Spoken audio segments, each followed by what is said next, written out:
2 রাকাত নামাজ পড়া। কয় রাকাত? এখন এই আমলটা আপনারা আগামী বছর করবেন নাকি? তুই যে আমরা ওয়াজে সুবহানাল্লাহ বলি কিন্তু আমল করি না। 2 রাকাত নামাজটা আজকেই পড়বেন নিয়তে। এটা এশার নামাজ আজকে পড়বেন, এশার পরে হতে পারে, অথবা এশার পরে হয়তো মাহফিল তাড়াতাড়ি শুরু হবে, তাড়াতাড়ি মাহফিলে চলে আসবেন। বাস আজকে বাসায় গিয়ে আমাদের আইয়ুব সাহেব হুজুর মুনাজাত দেওয়ার পর যখন বাসায় যাবেন ইনশাল্লাহ, যাওয়ার পরে আজকে আপনি আমলটা করবেন যে আল্লাহ আমার জীবনের তো গুনাহ কম নাই, রমজান দিলেন আল্লাহ গুনাহ মাফের জন্য, আমি তো গুনাহ মাফ হইতে পারছি কিনা, গুনাহ মুক্ত হতে পারলাম কিনা আল্লাহ আমি তো জানি না মাবুদ। আজকে ওয়াজ শুনছি 2 রাকাত নামাজ পড়া গুনাহ মাফের জন্য, আল্লাহ আমি এই নিয়তে আজকে 2 রাকাত নামাজ পড়তেছি। আপনি 2 রাকাত নামাজ পড়েন। নবীজি বলেছেন নামাজ শেষ গুনাহ শেষ। আবু দাউদের হাদিস 1521 নম্বর হাদিস। এই হাদিসের মধ্যে আছে قال رسول الله صلى الله عليه وسلم ما من عبد يذنب ذنبا فيحسن الطهور فيقوم فيصلي ركعتين إلا غفر الله له ذنبا। কোন ব্যক্তির গুনাহ হয়ে গেছে, গুনাহ হওয়ার পর ভালোভাবে পবিত্রতা অর্জন করছে, পবিত্রতা অর্জন করার পর নামাজে দাঁড়াইছে, 2 রাকাত নামাজ পড়ছে, ফাইসাল্লি রাকাতাইন 2 রাকাত নামাজ পড়ছে। রাসূলুল্লাহ সাল্লাল্লাহু আলাইহি সাল্লাম বলেন একনিষ্ঠ ভাবে তার 2 রাকাত নামাজ শেষ, ইল্লা গফারাল্লাহু যামবা, তার গুনাহ আল্লাহ মাফ করে দিয়েছে। তাহলে আজকে যে সুবহানাল্লাহ পড়লাম 2 রাকাত নামাজের ব্যাপারে আমল কবে? আজকে চেষ্টা করা ইনশাআল্লাহ, বলেন ইনশাআল্লাহ। এই গেল 6 নাম্বার গুনাহ মাফের উপায়, 2 রাকাত নামাজ পড়া। প্রতিনিয়ত কিছু সুন্নত আছে, এই সুন্নতগুলো আদায় করা। মেসওয়াক করা, আজকে মাগরিবের আগে সবার মেসওয়াক করা উচিত ছিল মুসলমান হিসাবে। 5 ওয়াক্ত নামাজের আগে মেসওয়াক করা, ঘর থেকে বের হওয়ার সময় মেসওয়াক করা, সারা দুনিয়ার সমস্ত কাজকর্ম করার পর ঘরে ঢুকে সর্বপ্রথম মেসওয়াক করা, এই সুন্নাহ আছে। জিহাদের ব্যাপারে কথা বলা, এটা সুন্নাহ। তরবারির গুণাগুণ সম্পর্কে আলোচনা করা, এটাও সুন্নাহ। মুসলমানের পক্ষে কথা বলা, এগুলাও করা। ফিলিস্তিনের মুসলমানদের পক্ষে আলোচনা অব্যাহত রাখা, রাসূল সাল্লাল্লাহু আলাইহি সাল্লামের খাঁটি উম্মত হিসাবে এটা আমাদের প্রত্যেকের দায়িত্ব, কর্তব্য।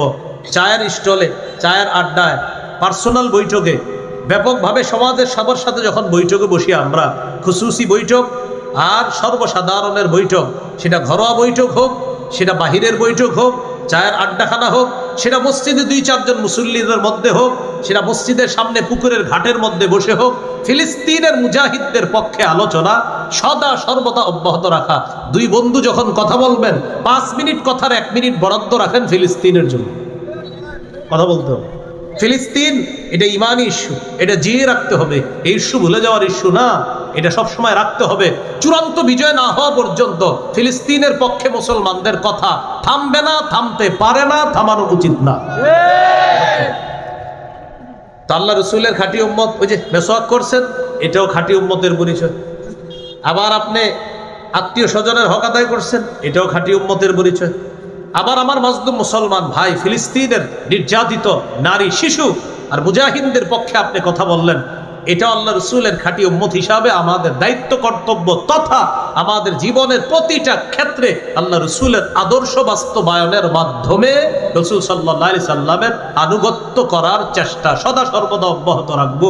আল্লাহ তৌফিক দান করে। তাহলে 4 নাম্বার উপায়, নবীজির আনুগত্য করলে আল্লাহ তাআলা গুনাহ মাফ করে দিবেন।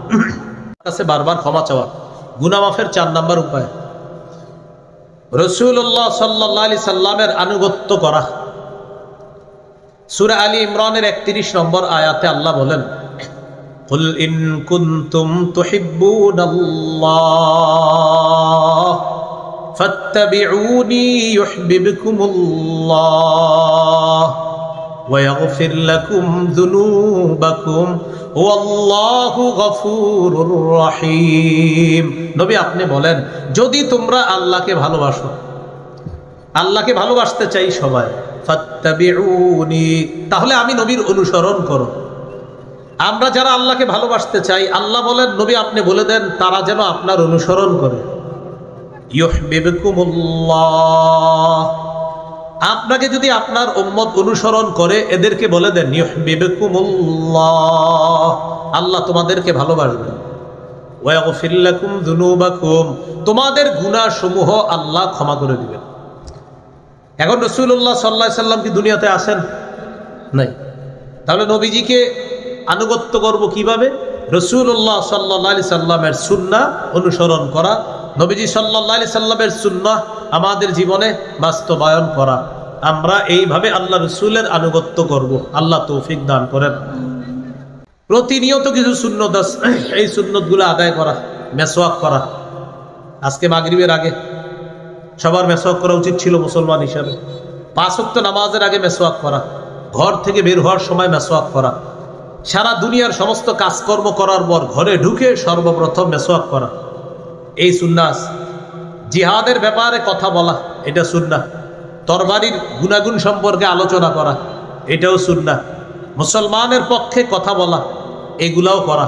ফিলিস্তিনের মুসলমানদের পক্ষে আলোচনা অব্যাহত রাখা, রাসূল সাল্লাল্লাহু আলাইহি সাল্লামের খাঁটি উম্মত হিসাবে এটা আমাদের প্রত্যেকের দায়িত্ব, কর্তব্য। চায়ের স্টলে, চায়ের আড্ডায়, পার্সোনাল বৈঠকে, ব্যাপকভাবে সমাজের সবার সাথে যখন বৈঠকে বসি আমরা, খুসুসি বৈঠক আর সর্বসাধারণের বৈঠক, সেটা ঘরোয়া বৈঠক হোক, সেটা বাহিরের বৈঠক হোক, চায়ের আড্ডাখানা হোক, সেটা মসজিদে 2-4 জন মুসল্লিদের মধ্যে হোক, সেটা মসজিদের সামনে পুকুরের ঘাটের মধ্যে বসে হোক, ফিলিস্তিনের মুজাহিদদের পক্ষে আলোচনা সদা সর্বদা অব্যাহত রাখা।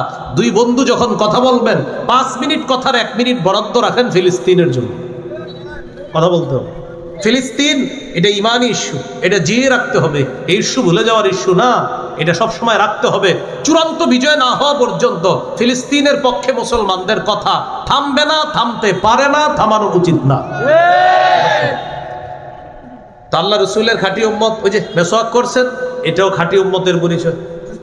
আবার আপনি আত্মীয় স্বজনের হক আদায় করছেন, এটাও খাঁটি উম্মতের পরিচয়। আবার আমার মাজলুম মুসলমান ভাই, ফিলিস্তিনের নির্যাতিত নারী, শিশু আর মুজাহিদদের পক্ষে আপনি কথা বললেন, এটা আল্লাহ রাসূলের খাঁটি উম্মত হিসাবে আমাদের দায়িত্ব, কর্তব্য, তথা আমাদের জীবনের প্রতিটা ক্ষেত্রে আল্লাহ রাসূলের আদর্শ বাস্তবায়নের মাধ্যমে রাসূল সাল্লাল্লাহু আলাইহি সাল্লামের আনুগত্য করার চেষ্টা সদা সর্বদা অব্যাহত রাখবো।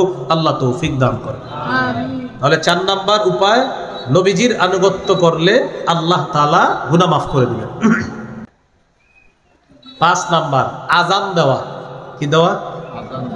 এটা শুধু মুয়াজ্জিন সাহেবের জন্য বরাদ্দ রাখেন না, রাইখা এই সবাই বিশুদ্ধ উচ্চারণে আজান শিখবেন। মাদ্রাসার অনেক ছাত্র ভাইয়েরা আসছেন ছুটিতে, আপনারাও আজান দিন। আমি আমগেরাবের মসজিদে এখনো তো চান্স নেই, আপনার সুযোগ পাইলে গিয়ে আজান দেয়, আগে আগে যাই, যাতে মুয়াজ্জিন সাহেব আগে না আসতে পারে। আজান দিতে হবে। হ্যাঁ, হাদিসে আসছে টানা 12 বছর কেউ আজান দিলে ওয়াজাবাত লাহুল জান্নাহ, তার জন্য জান্নাত ওয়াজিব। এখন মুয়াজ্জিন সাহেবের সব ফজিলত দিয়ে দিব আমরা, আমাদের কি হবে?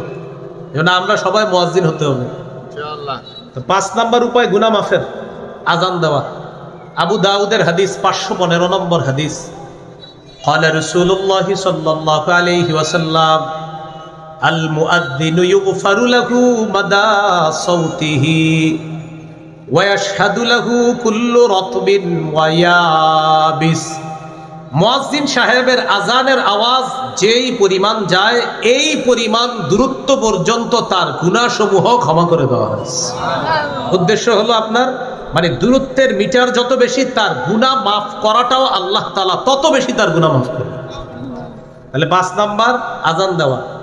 মুয়াজ্জিনের আজানের আওয়াজ আশেপাশের ভিজা শুষ্ক, যারাই মুয়াজ্জিনের আজান শুনবে, ভিজা হোক শুষ্ক হোক, যত কিছু মুয়াজ্জিনের আজান শুনবে, মানুষ তো আছেই, মানুষ ছাড়া ভিজা শুষ্ক যারাই মুয়াজ্জিনের আজান শুনবে, কিয়ামতের ময়দানে মুয়াজ্জিনের পক্ষে আল্লাহর কাছে সে সাক্ষী দিবে।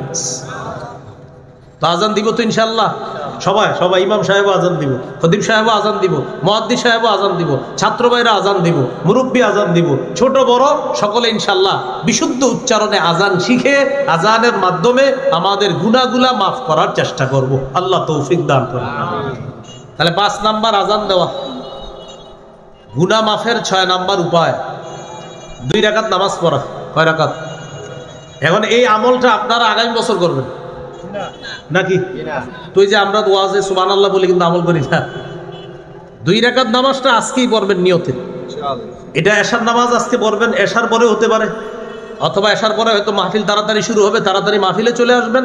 বাস আজকে বাসায় গিয়ে আমাদের আইয়ুব সাহেব হুজুর মুনাজাত দেওয়ার পর যখন বাসায় যাবেন ইনশাল্লাহ, যাওয়ার পরে আজকে আপনি আমলটা করবেন যে আল্লাহ আমার জীবনের তো গুনাহ কম নাই, রমজান দিলেন আল্লাহ গুনাহ মাফের জন্য, আমি তো গুনাহ মাফ হইতে পারছি কিনা, গুনাহ মুক্ত হতে পারলাম কিনা আল্লাহ আমি তো জানি না মাবুদ, আজকে ওয়াজ শুনছি 2 রাকাত নামাজ পড়া গুনাহ মাফের জন্য, আল্লাহ আমি এই নিয়তে আজকে 2 রাকাত নামাজ পড়তেছি।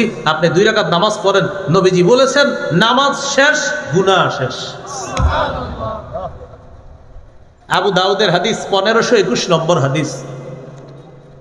এই হাদিসের মধ্যে আছে قال رسول الله صلى الله عليه وسلم ما من عبد يذنب ذنبا فيحسن الطهور فيقوم فيصلي ركعتين إلا غفر الله له ذنبا। কোন ব্যক্তির গুনাহ হয়ে গেছে, গুনাহ হওয়ার পর ভালোভাবে পবিত্রতা অর্জন করছে, পবিত্রতা অর্জন করার পর নামাজে দাঁড়াইছে, 2 রাকাত নামাজ পড়ছে, ফাইসাল্লি রাকাতাইন 2 রাকাত নামাজ পড়ছে। রাসূলুল্লাহ সাল্লাল্লাহু আলাইহি সাল্লাম বলেন একনিষ্ঠ ভাবে তার 2 রাকাত নামাজ শেষ, ইল্লা গফারাল্লাহু যামবা, তার গুনাহ আল্লাহ মাফ করে দিয়েছে। তাহলে আজকে যে সুবহানাল্লাহ পড়লাম 2 রাকাত নামাজের ব্যাপারে, আমল কবে?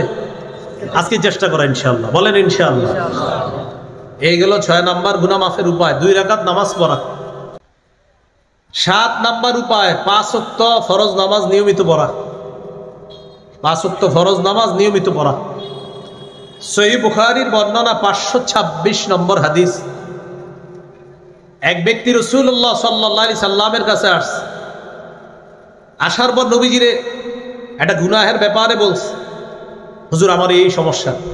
এখান থেকে একটা বিষয় মনে রাখবো আমরা, গুনাহ কখনো হয়ে গেলে কাউকে না বলা, বলেন প্রয়োজনে, সবাই বলেন প্রয়োজনে, যার সাথে আত্মশুদ্ধির সম্পর্ক তার কাছে প্রয়োজনে গুনাহ প্রকাশ করার অনুমতি আছে।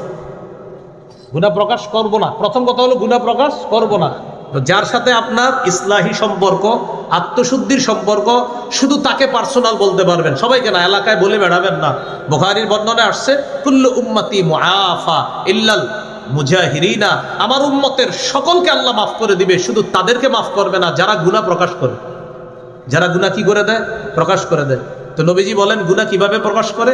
আমার উম্মত, কিছু কিছু উম্মত এত বোকামি করে, রাতের বেলা একটা গুনাহ করে, গুনাহ করার পর ফায়ুসবিহু, সকাল হয়, ফাকাদ সাতারাহুল্লাহ, আল্লাহ তার গুনাহটা গোপন রাখছে। ও রাতে একটা গুনাহ করে ফেলছে, গুনাহটা আল্লাহ গোপন রাখছে। সকালবেলা বন্ধুদের সাথে দেখা হওয়ার পর বলে, দোস্ত কি খবর? ভালো। আমিলতুল বারিহাতা কাজা ওয়া কাজা, গত রাতে আমি এই এই কাজ করছি, এই নাটকটা দেখছি, ওইটা ও এটা এখনো দেওয়াস নাই তুই? আমি তো দেখে ফেলছি গত রাত, বন্ধুরে বলে বেড়াইছে।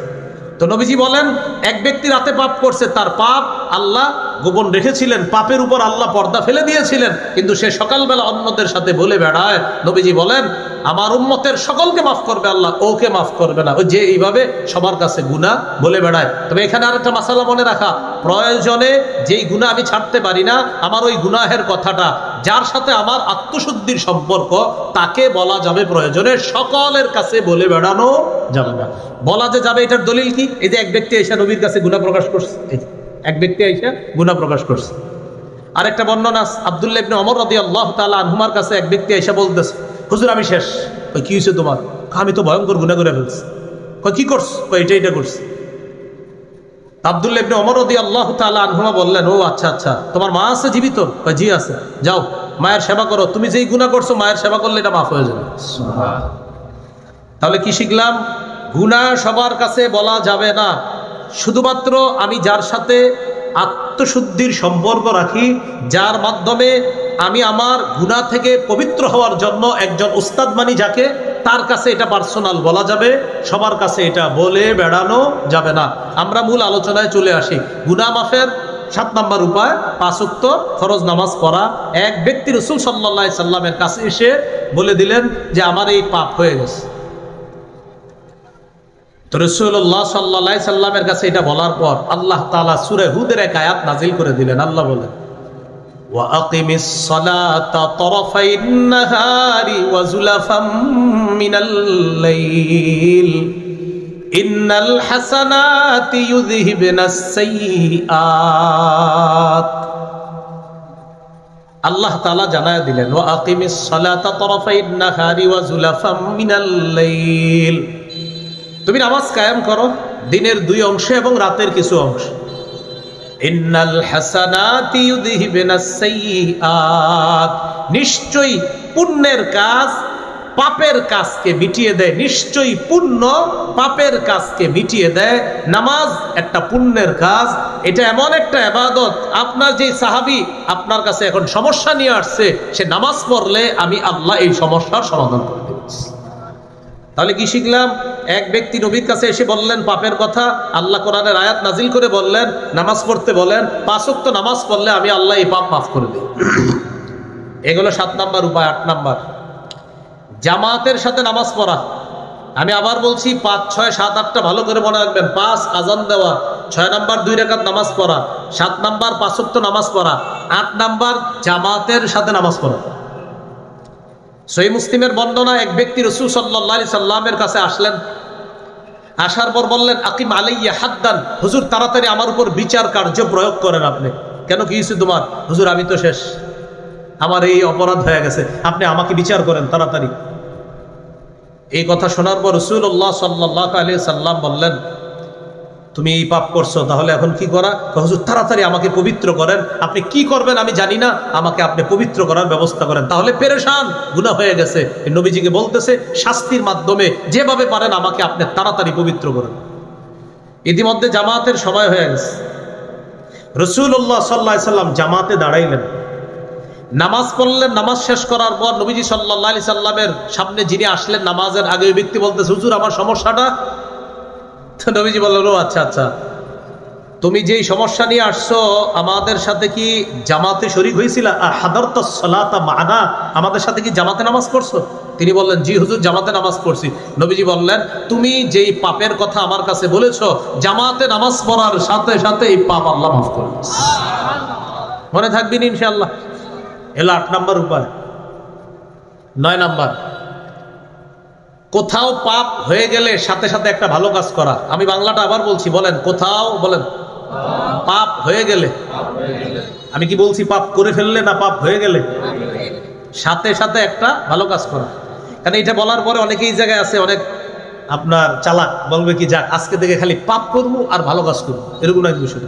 পাপ হয়ে গেলে, মুসলমান পাপ করতে পারে না, মুসলমানের পাপ হইতে পারে। মুসলমান পাপ করতে পারে না, মুসলমানের পাপ হয়ে যেতে পারে। মুসলমান পাপ করবে না, মুসলমান পাপ হবে। তো পাপ হয়ে গেলে সাথে সাথে একটা ভালো কাজ করা। তিরমিজির হাদিস, রাসূলুল্লাহ সাল্লাল্লাহু আলাইহি সাল্লামের সাহাবী আবু যর গিফারী রাদিয়াল্লাহু তাআলা আনহু বর্ণনা, 1587 নম্বর হাদিস। তিনি বলেন, ক্বালা লি রাসূলুল্লাহ সাল্লাল্লাহু আলাইহি ওয়াসাল্লাম ইয়া আবা যাররিন ইত্তাকিল্লাহা হাইসুমা কুনতা وَأَتْبِعِ السَّيِّئَةَ الْحَسَنَةَ تَمْحُهَا وَخَالِقِ النَّاسَ بِحُسْنٍ خُلُقٍ। রাসূলুল্লাহ সাল্লাল্লাহু আলাইহি ওয়াসাল্লাম বলেন, হে আবু যর ইত্তাকিল্লাহ হাইসুমা কুনতা, তুমি যেখানেই থাকো আল্লাহকে ভয় করো। وَأَتْبِعِ السَّيِّئَةَ الْحَسَنَةَ, তোমার কখনো পাপ হয়ে গেলে সাথে সাথে একটা ভালো কাজ করবা। তামহুহা, তোমার ভালো কাজটা পাপ কাজকে মিটিয়ে দিবে। এটা কিভাবে করবেন? রাস্তায় হাঁটতেছেন, এমন একজন নারীর প্রতি আপনার নজর পড়ে গেছে যার দিকে নজর দেওয়া হারাম। তো এখন আপনি কি ভালো কাজ করবেন? বাস আস্তাগফিরুল্লাহ আস্তাগফিরুল্লাহ আস্তাগফিরুল্লাহ কয়েকবার এই ভালো কাজটা করেন। নবীজি বলেন, পাপ হয়ে গেলে সাথে সাথে একটা ভালো কাজ করবা, পুণ্যের কাজ করবা, তোমার পুণ্যের কাজটা পাপ কাজকে মিটিয়ে দিবে। ওয়াখালিকিন নাসা বিখুলুকিন হাসান, মানুষের সাথে উত্তম আচরণ করবা। এই হাদিসে 3টি উপদেশ দিলেন, যেখানে থাকো আল্লাহকে ভয় করবা, খারাপ কাজ হয়ে গেলে সাথে সাথে একটা ভালো কাজ করবা, মানুষের সাথে উত্তম আচরণ করবা। এই হাদিস থেকে আমাদের মূল আলোচনার পয়েন্ট হলো, আমাদের কখনো খারাপ কাজ হয়ে গেলে সাথে সাথে একটা ভালো কাজ করে আমরা ওই পাপ থেকে পরিত্রাণের চেষ্টা করব। আল্লাহ তৌফিক দান করেন। এই গেল 9 নম্বর উপায়। 10 নম্বর, জিকিরের মজলিসে বসা। আমরা কি মজলিসে বসা? এটা জিকির। সহিহ বুখারীর বর্ণনা 6408 নম্বর হাদিস। এই হাদিসের মধ্যে আছে রাসূলুল্লাহ সাল্লাল্লাহু আলাইহি সাল্লাম বলেন, ইন্না লিল্লাহি মালাইকাতান ইয়াতুফুনা ফিত তুরুকি ইয়ালতামিসুনা আহলা যিকরি। আল্লাহর কিছু মনোনীত ফেরেশতা আছে যারা রাস্তায় ঘুরতে থাকে আর জিকিরের মজলিস তারা তালাশ করতে থাকে। যখন তারা একদলকে পেয়ে যায় আল্লাহর জিকিররত অবস্থায়, দ্বীনি আলোচনায় পেয়ে যায়, তানাদাউ হালুম্মু ইলা হাজাতিকুম, আপনাদের এই রাস্তায় আশেপাশে নিঃসন্দেহে একদল ফেরেশতা ছিল। তারা যখন আমাদের এই মজলিসটা পেয়ে গেছে, অন্যান্য রাস্তার ফেরেশতাদেরকে তারা ডেকে ডেকে বলছে, ও ফেরেশতারা, আমরা যেই মজলিসকে তালাশ করছিলাম, এটা আমরা ওই আল ইহসান ইসলামী সমাজ কল্যাণ একটা আয়োজন করছে, ওখানে এই জাতীয় একটা মজলিস আমরা পেয়ে গেছি। তখন আশেপাশের ফেরেশতারা সবাই নিঃসন্দেহে এই মুহূর্তে আমার আপনার পুরা মজলিসটাকে ঘেরাও করে আল্লাহর আসমান পর্যন্ত পৌঁছে গেছে। এই মুহূর্তে আমরা ফেরেশতাদের বেষ্টনীর মধ্যে আছি। সুবহানাল্লাহ। তো আল্লাহ তাআলা ফেরেশতাদেরকে বলে, কাইফা তারাকতুম ইবাদি, আমার বান্দাদেরকে কি অবস্থায় রেখে আসলাম? মাজা ইয়াকুলুনা, আমার বান্দারা কি বলে একটু বলো তো। ফেরেশতারা বলে, ইউসাব্বিহুনাকা ওয়া ইউমাজ্জিদুনাকা ওয়া ইয়াহমাদুনাকা ওয়া ইউকাব্বিরুনাকা। তারা সুবহানাল্লাহ পড়ে, তারা আলহামদুলিল্লাহ পড়ে, তারা আল্লাহু আকবার পড়ে, তারা আপনার বরত্ব বর্ণনা করে। বলেন, এখানে বসে আমরা সুবহানাল্লাহ পড়ছি না, আলহামদুলিল্লাহ পড়ছি না, আল্লাহু আকবার বলতেছি না? তো এই যে কাজগুলা করি, ফেরেশতারা বলে আল্লাহ তারা তো এগুলা করে। তো আল্লাহ বলে, হাল রাউনি, তারা আমাকে দেখেছে না? দেখে নাই আপনাকে। কাইফা লাউ রাউনি, দেখলে কি করত? ফেরেশতারা বলে, কানু আশাদ্দা লাকা ইবাদাতান ওয়া আকসারা লাকা তামজিদান ওয়া তাহমিদান। আল্লাহ তারা যদি আপনাকে দেখতো, আরো বেশি বেশি আপনার ইবাদত করত, বেশি বেশি সম্মান করত, বেশি বেশি তাসবিহ পাঠ করত। ফেরেশতারা বলে, মাযা ইয়াসআলুনানি, তারা আমার কাছে কি চায়? ফেরেশতাদেরকে আল্লাহ বলে, তারা আমার কাছে কি চায়? তখন ফেরেশতারা বলে, ইয়াসআলুনাকাল জান্নাহ ওয়া ইয়াতাআওয়াজুনা বিকা মিনান নার, তারা আপনার কাছে জান্নাত চায়, জাহান্নাম থেকে পানা চায়। আল্লাহ তাআলা বলেন, হাল রাউহা, জান্নাত জাহান্নাম দেখেছে? না মাবুদ, দেখে নাই। ফেরেশতাদেরকে আল্লাহ বলেন, কাইফা লাউ রাউহা, দেখলে কি করত? তখন ফেরেশতারা বলে, আল্লাহ জান্নাত যদি দেখতো, এটা পাওয়ার জন্য আরো বেশি বেশি ইবাদত করত। আর যদি জাহান্নাম থাকতো, জাহান্নাম দেখলে জাহান্নামের ভয়ে এটা থেকে বাঁচার জন্য আরো বেশি বেশি আপনার দরবারে ক্ষমা প্রার্থনা করত। আল্লাহ তাআলা বলেন, আমাকে দেখে নাই, বিশ্বাস করলো। জান্নাত জাহান্নাম দেখে নাই, নবীজি বলেছেন, বিশ্বাস করলো। ইশহাদু আন্নী কাদ গফারতু লাহুম, সাক্ষী থাকো আমি তাদেরকে মাফ করে দিলাম। তো এখন এই মজলিসে যারা আছে, অনেকে আছে পিছনে আসে, আইসা এমনি বসে, বাদাম খাইতে আসছিল, আইসা বসে গেছে, এই দেখি না হুজুররা কি করে। তো মনে করেন এইখানে এমনও লোক আসবে, এই যে সর্বশেষ আমাদের মাওলানা খালেদ সাইফুল আইয়ুবী সাহেব যখন দোয়া করবে, হয়তো দোয়ার 2-3 মিনিট আগে একজন আসবে যে হুজুর দোয়াটা করবে, গিয়ে বসি একটু। আইসা বসে গেছে। তো ফেরেশতারা বলে, আল্লাহ এই তো সামান্য সময় আসছে, এরও মাফ করবেন। আল্লাহ তাআলা বলে ওদেরকে, হুমুল জুলাসা উলা ইয়াশকা জালিসুহুম, এই বৈঠকটা মজলিসটা এত দামি, ওদের পিছনে আইসা যারা বসে তাদেরকেও মাফ করে দেন। তাহলে ক্ষমা পাওয়ার 10 নাম্বার উপায় জিকিরের মজলিসে বসা। আল্লাহ আমাদেরকে এই জাতীয় মজলিসগুলা বেশি বেশি বসার তৌফিক দান করেন। জুমার দিন আজানের পরে তাড়াতাড়ি চলে যাবেন। খতিব সাহেব বয়ান করে না, এই বয়ানে বসবেন কি, এটা জিকিরের মজলিস। এরপরে এলাকায় হয়তো এখন হয় বিভিন্ন মসজিদে হালকায় জিকির হয়, এই হালকায় জিকিরের মজলিসে বসবেন। দাওয়াত ও তাবলীগের কাজে বসবেন, তালিম হয় তালিমে বসবেন, গাশত হয় গাশতে যাবেন, ইমান ইয়াকিনের কথায় বসবেন, বাদ মাগরিব যে সুন্দর একটা আলোচনা হয় ওটাতে বসবেন। এই সবগুলা জিকিরের মজলিস। ওই মজলিসে যদি 4 জনও বসে, 3 জন বসে, অনেক সময় আপনার হইতে পারে গ্রামগঞ্জে 5-10 জন বসছে, ছোট্ট মজলিস। আল্লাহর কসম, ইয়াকিন রাখেন, ওই ছোট্ট মজলিসটা ফেরেশতারা ঘেরাও করে আল্লাহর আসমান পর্যন্ত। এই গেল 10 নাম্বার উপায়। 11 নাম্বার উপায়, সর্বশেষ গুনাহ মাফের 11 নাম্বার উপায় হলো জিকির করা। কি করা? চলেন একটু জিকির করি। সুবহানাল্লাহ, আলহামদুলিল্লাহ, লা ইলাহা ইল্লাল্লাহ,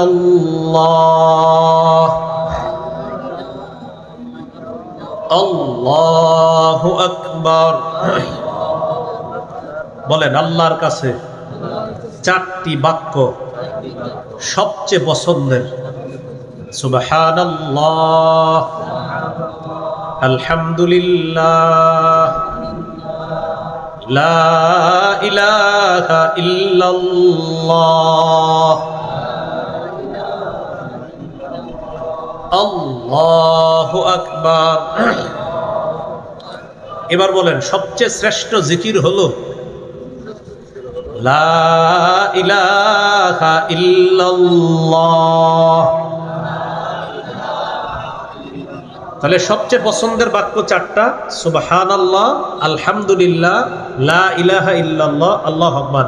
আর সবচাইতে শ্রেষ্ঠ জিকির হলো লা ইলাহা ইল্লাল্লাহ। সবাই একদম দিল থেকে একবার পড়েন, লা ইলাহা ইল্লাল্লাহ।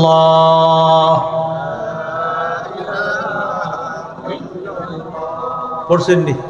না হয় নাই মনে হয়। আবার সুন্দর করে সবাই, লা ইলাহা ইল্লাল্লাহ। তিরমিজির হাদিস 3592 নম্বর হাদিস, মা ক্বালা আবদুন ক্বাত্তু লা ইলাহা ইল্লাল্লাহ খালিসান মুখলিসা ইল্লা ফুতিহাত লাহু আবওয়াবুস সামা হাত্তা তুফজিয়া ইলাল আরশ। একবার যদি কেউ ইখলাসের সাথে লা ইলাহা ইল্লাল্লাহ পড়ে, আসমানের সবগুলা দরজা খুলে দেওয়া হয়, তার লা ইলাহা ইল্লাল্লাহ যেন আরশ পর্যন্ত পৌঁছে। তো পড়বেন নি ইনশাআল্লাহ বেশি বেশি। এগুলো জিকির করা। 5 ওয়াক্ত ফরজ নামাজের পর পড়বো, বলেন 33 বার, বলেন সুবহানাল্লাহ 33 বার, আলহামদুলিল্লাহ 33 বার, আল্লাহু আকবার। বলেন 3 33 99। কত হলো? বলেন এবার 100তম বারে পড়বো লা ইলাহা ইল্লাল্লাহু ওয়াহদাহু লা শারীকা লাহ লাহুল মুলকু ওয়া লাহুল হামদু ওয়া হুয়া আলা কুল্লি শাইইন কাদির। বলেন কেউ যদি 33 বার সুবহানাল্লাহ, 33 বার আলহামদুলিল্লাহ, 33 বার আল্লাহু আকবার, 3 33 বলেন 99 হওয়ার পর লা ইলাহা ইল্লাল্লাহু ওয়াহদাহু লা শারীকা লাহ লাহুল মুলকু ওয়া লাহুল হামদু ওয়া হুয়া আলা কুল্লি শাইইন কাদির। এই 100 বার বলেন কেউ যদি পড়ে, সমুদ্রের ফেনা পরিমাণ গুনাহ যদি থাকে আল্লাহ মাফ করে। পড়বেন নি? আর 34 বারে যেটা ওইটাও পারেন, 33 আর সুবহানাল্লাহ 33, আলহামদুলিল্লাহ 34 বার, আল্লাহু আকবার। বাকি এই আমলটা বেশি করবেন ঘুমের সময়। কখন? যখন ঘুমাবো তখন 33 বার সুবহানাল্লাহ, 33 বার আলহামদুলিল্লাহ, 34 বার আল্লাহু আকবার। এটা কখন পড়বো? সাধারণত ঘুমের সময়। আর 5 ওয়াক্ত নামাজের পরে 33 বার সুবহানাল্লাহ, 33 বার আলহামদুলিল্লাহ, 33 বার আল্লাহু আকবার। আর ওই যে 100তম বারে 3 33 99 হওয়ার পর লা ইলাহা ইল্লাল্লাহু ওয়াহদাহু লা শারীকা লাহ লাহুল মুলকু ওয়া লাহুল হামদু ওয়া হুয়া আলা কুল্লি শাইইন কাদির। আল ইহসান ইসলামী সমাজ কল্যাণ যারা, তাদেরকে আমি বলবো, এই সমাজ কল্যাণের সভাপতি সাহেবকে বলবো, আপনি আপনার উদ্যোগ নিয়ে প্রতিটা মসজিদে মসজিদে 5 ওয়াক্ত নামাজ পরবর্তী তাসবিহাত জিকিরগুলা আমরা একটা ফ্রি বিতরণ করা যায় কিনা ইনশাআল্লাহ।